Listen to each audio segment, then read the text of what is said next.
Hello guys, a very good morning to all of you. स्वागत है आप सभी का ऑनलाइन स्टडी एकेडमी में। आज डेट है 8 जुलाई 2021 और आज के डेट के जितने भी इंपॉर्टेंट करंट अफेयर्स हैं वो डिस्कस करेंगे हम इस वीडियो में। साथ ही जितने भी रिलेटेड इंपॉर्टेंट फैक्ट हैं और स्टैटिक जीके हैं सब भी हम कवर करेंगे। तो आइए जल्दी से शुरू करते हैं।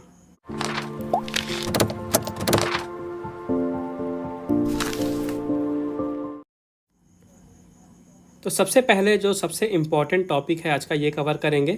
अभी हाल ही में 8 राज्यों के नए राज्यपाल नियुक्त किए गए हैं, तो आइए इनके बारे में देखते हैं। तो सबसे पहले जो गवर्नर होते हैं इंडियन स्टेट के, इनके बारे में थोड़ा सा देखते हैं। तो जो गवर्नर होते हैं इनको भारत के प्रेसिडेंट के द्वारा नियुक्त किया जाता है। तो अभी हाल ही में जो भारत के प्रेसिडेंट हैं रामनाथ कोविंद जी, इन्होंने अपॉइंट किए हैं भारत के स्टेट्स के 8 नए गवर्नर। भारत का जो कॉन्स्टिट्यूशन है इसके आर्टिकल 155 में लिखा गया है कि जो स्टेट के गवर्नर होते हैं इनको अपॉइंट प्रेसिडेंट के द्वारा किया जाना चाहिए। और आर्टिकल 159 में ये लिखा है कि जो गवर्नर हैं इनको शपथ ग्रहण कराया जाएगा। जो भी स्टेट होंगे जहाँ के वो गवर्नर नियुक्त होंगे, वहाँ के जो हाई कोर्ट होंगे वहाँ के चीफ जस्टिस के द्वारा। तो ये 2 पॉइंट आपको याद रखने हैं, आर्टिकल 155 और आर्टिकल 159। आइए देखते हैं कौन कौन से गवर्नर नियुक्त हुए हैं। तो 8 गवर्नर हुए हैं जैसा कि मैंने आपको बताया। तो सबसे पहले देखते हैं, गोवा के नए गवर्नर बने हैं पीएस श्रीधरन पिल्लई। प्रेजेंट में ये मिजोरम के गवर्नर हैं और अब ये गोवा के अगले गवर्नर होंगे पीएस श्रीधरन पिल्लई। फिर है त्रिपुरा के नए गवर्नर बनेंगे सत्यदेव नारायण आर्य, जो कि अभी प्रेजेंट में हरियाणा के गवर्नर हैं। तो याद रखिएगा, त्रिपुरा के नए गवर्नर होंगे सत्यदेव नारायण आर्य। इसके बाद है झारखंड के नए गवर्नर नियुक्त हुए हैं रमेश बैस जो हैं ये त्रिपुरा में प्रेजेंट में गवर्नर हैं। तो त्रिपुरा से हटके अब ये झारखंड के नए गवर्नर बन रहे हैं। कर्नाटका के नए गवर्नर बनेंगे थावरचंद गहलोत जी, जो कि अभी प्रेजेंट में ministry of social justice and empowerment में यूनियन मिनिस्टर हैं और अब ये कर्नाटका के नए गवर्नर होंगे थावरचंद गहलोत।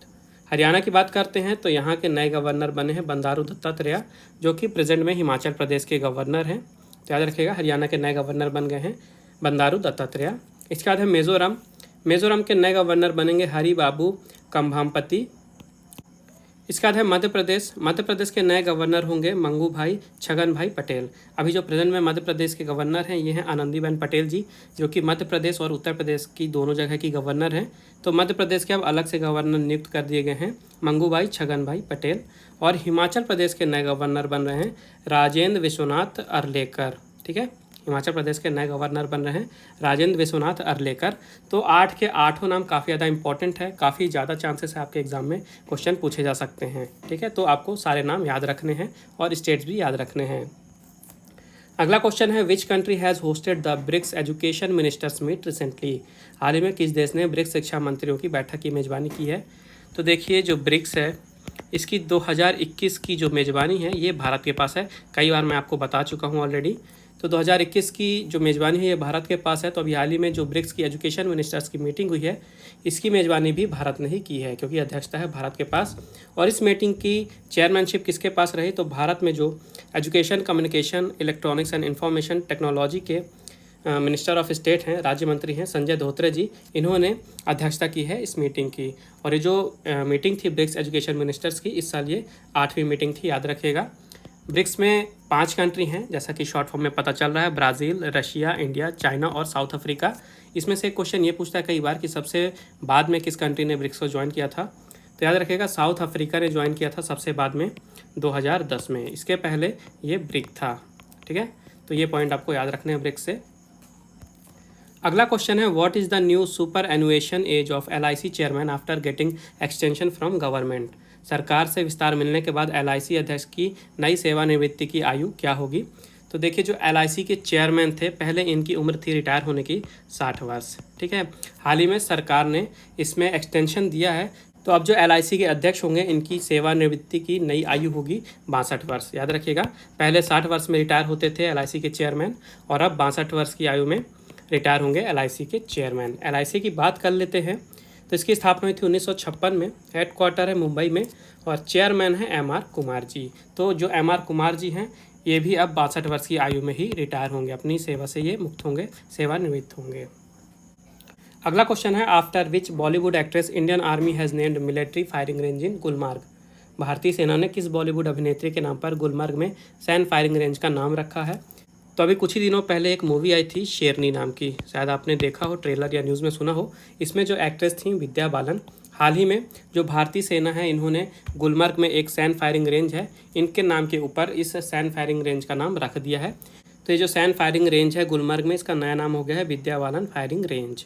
ठीक है, तो याद रखिएगा विद्या बालन के ऊपर इसका नया नाम रखा गया है। और जो गुलमर्ग है ये कश्मीर में है, ये याद रखिएगा। अगला क्वेश्चन है, what is the name of recently created ministry by the union government. केंद्र सरकार द्वारा हाल ही में बनाए गए मंत्रालय का नाम क्या है।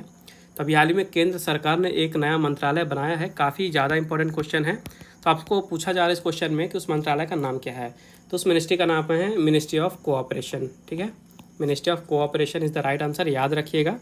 तो इसे बनाया क्यों गया है, इसे बनाया गया है ताकि जो भारत में कोऑपरेटिव मूवमेंट है इसको और भी ज़्यादा मजबूती प्रदान की जा सके।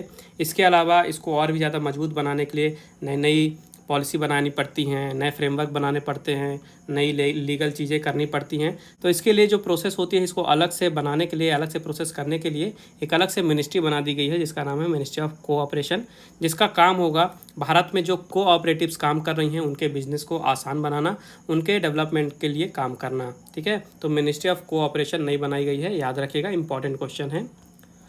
अगला क्वेश्चन है, which app has been launched by fisheries and animal husbandry ministry for fish farmers. मत्स्य किसानों के लिए मत्स्य पालन और पशुपालन मंत्रालय द्वारा कौन सा ऐप लॉन्च किया गया है। तो अभी हाल ही में ministry of fisheries and animal husbandry ने एक ऐप लॉन्च किया है फिश फार्मर्स के लिए। ऐप का नाम है मत्स्य सेतु। ठीक है, मत्स्य सेतु इंपॉर्टेंट नाम है, याद रखिएगा ऐप का। तो ये जो ऐप है इसे लॉन्च किया गया है जो फिशरीज एनिमल हस्बेंड्री और डेयरिंग के यूनियन मिनिस्टर हैं गिरिराज सिंह जी, इनके द्वारा।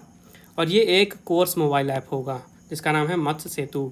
तो सिंपल से शब्दों में बात करें तो ये जो ऐप है इसका काम होगा जो भी फिश फार्मर्स है यानी जो मछली पालन करते हैं, मत्स्य किसान हैं, उनको नॉलेज प्रदान करना और उनको प्रैक्टिकली डेमोन्स्ट्रेशन देना कि किस तरह से ये मछली पालन का कार्य कर सकते हैं, किस तरह से सीड प्रोडक्शन कर सकते हैं, किस तरह से जो मछली होती है उनको ग्रो कर सकते हैं और किस तरह से जो उनकी ब्रीडिंग होती है इसे परफॉर्म कर सकते हैं, उनकी ब्रीडिंग करवा सकते हैं। तो मछली पालन से जितनी भी सारी चीज़ें होती हैं रिलेटेड इंपॉर्टेंट, इन सब का डेमोन्स्ट्रेशन और इसके बारे में बेसिक नॉलेज दिया जाएगा इस मत्स्य सेतु ऐप में। अगला क्वेश्चन है, who has become the brand ambassador of khadi प्राकृतिक पेंट। खादी प्राकृतिक पेंट के ब्रांड एम्बेसडर कौन बने हैं। तो अभी हाल ही में भारत का सबसे पहला स्वदेशी जो गोबर होता है, गोबर से निर्मित एक पेंट लॉन्च किया गया है, खादी प्राकृतिक पेंट इसका नाम दिया गया है। और इसके ब्रांड एम्बेसडर के रूप में खुद को नियुक्त किया है नितिन गडकरी जी ने, याद रखिएगा, नितिन गडकरी जी। नितिन गडकरी जी जो हैं ये रोड ट्रांसपोर्ट और हाईवे और इसके साथ ही एमएसएमई के यूनियन मिनिस्टर हैं और इन्होंने ही वर्चुअली इनॉग्रेट किया है ये भारत के पहले स्वदेशी निर्मित पेंट का, जो कि गाय के गोबर से बनाया गया है। पेंट का आपको नाम याद रखना है खादी प्राकृतिक पेंट और ब्रांड एम्बेसडर याद रखना है नितिन गडकरी जी ने खुद को अपॉइंट किया है। ठीक है, इसके अलावा ये जो ब्रांड एम्बेसडर इन्होंने खुद को नियुक्त किया है, तो ऐसा किया क्यों है, तो इसके एक तरह से प्रचार प्रसार के लिए, इसको प्रमोट करने के लिए, ताकि ज़्यादा से ज़्यादा भारत में इस पेंट को यूज़ में लाया जा सके। अगला क्वेश्चन है, legendary actor Dilip Kumar passed away recently, in which year he was honoured with the Padma Vibhushan. हाल ही में महान अभिनेता दिलीप कुमार जी का निधन हो गया है, उन्हें किस वर्ष पद्म विभूषण से सम्मानित किया गया था। तो काफ़ी जाने माने लेजेंडरी एक्टर थे दिलीप कुमार जी, हाल ही में उनका निधन हो गया है और उन्हें पद्म विभूषण से सम्मानित किया गया था सन 2015 में, याद रखिएगा 2015 में। पद्म विभूषण के अलावा और भी बहुत सारे सम्मान दिए गए थे इन्हें, आइए देखते हैं। तो 1994 में इन्हें दादा साहब फाल्के अवार्ड दिया गया था, 1991 में इन्हें पद्म भूषण दिया गया था, 2015 में पद्म विभूषण दिया गया था, 1998 में इन्हें पाकिस्तान का निशान इम्तियाज़ अवार्ड दिया गया था। इसके अलावा सन 2000 से 2006 के बीच में महाराष्ट्र से ये मेंबर ऑफ पार्लियामेंट भी रह चुके हैं राज्यसभा के लिए। अगला क्वेश्चन है, who has won the Silver Lake Open chess tournament in Serbia. Serbia में सिल्वर लेक ओपन शतरंज टूर्नामेंट किसने जीता है।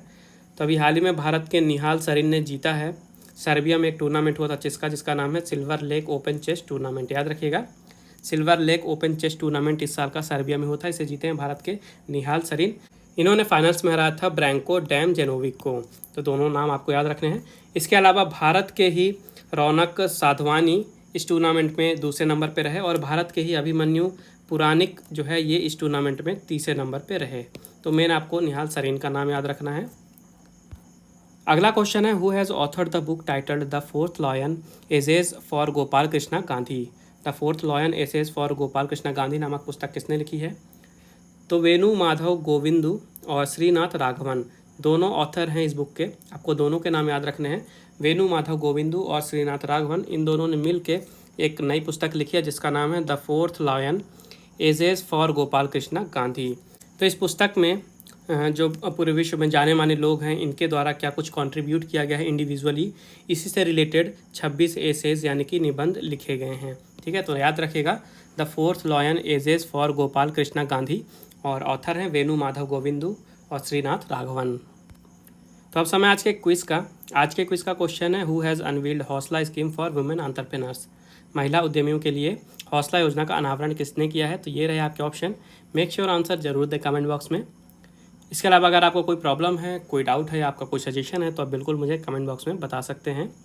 पिछले वीडियो में आपसे पूछा गया था which state has become the first rabies free Indian state. कौन सा राज्य भारत का पहला रेबीज़ मुक्त राज्य बन गया है? तो इसका राइट आंसर है गोवा।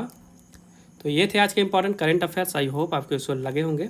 वीडियो पसंद आए तो वीडियो को लाइक ज़रूर करें, ज़्यादा से ज़्यादा शेयर करें अपने दोस्तों के साथ, और चैनल को सब्सक्राइब करना ना भूलें। बेल आइकन जरूर दबाइएगा ताकि नोटिफिकेशन आपको मिलती रहे। और रिवीजन के लिए अगर आपको PDF फाइल चाहिए तो उसकी लिंक आपको डिस्क्रिप्शन में मिल जाएगी, आप वहां से डाउनलोड कर सकते हैं। बाकी मिलते हैं अगले वीडियो में कुछ नए करंट अफेयर्स के साथ। तब तक के लिए take care and thank you guys.